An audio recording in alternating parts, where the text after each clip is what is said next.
Барша қазақстандық зейнетақы алушылар көріңіздер. Сәлеметсіз бе, қымбатты көрермен, арнамызға қош келдіңіз. Әлемде және Қазақстанда болып жатырған соңғы жаңалықтарды алғашқы қатарынан білгіңіз келсе, арнамызға жазылыңыз, лайк басуды ұмытпаңыз. Зейнетақы жинағынан 46 миллиард теңгені қылмыстық жолмен шығарды деп күдіктелінген 3 адамның біреуі ұсталды. Қаржылық мониторинг агенттігі төрағасының орынбасары Жеңіс Елемесов Сенат қаулыларында стоматологиялық қызмет көрсету үшін бірыңғай жинақтаушы зейнетақы қорынан қаражат шығару ісі бойынша кәсіпкер Аслан Дүйсеновтің жағдайына қатысты пікір білдірді.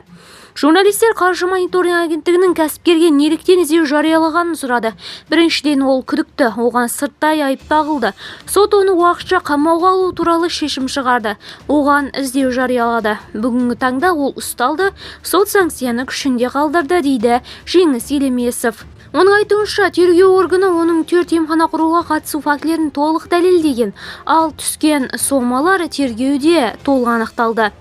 Естеріңізге сала кетсе, қаржылық мониторинг агенттігі бірыңғай жинақтаушы зейнетақы қорынан 46 миллиард теңгені заңсыз шығарды деп күдіктелінген 3 адамға іздеу жариялаған еді. Олар Аслан Дүйсенов, Ғаббас Иманбаев және Есімхан Елешев. Аталған азаматтар 46 миллиард теңгеден астам қаражатты бірыңғай жинақтаушы зейнетақы қорынан заңсыз шығару мақсатында қылмыстық схема ұйымдастырды деген күдікке ілінген. Ал бұған дейін қаржы мониторинг агенттігі желідегі ресми парақшасында жалған емханалар мен 226 дроппер арқылы бірыңғай жинақтаушы зейнетақы қорынан 200 миллиард теңге жымқырылғанын мәлім етті.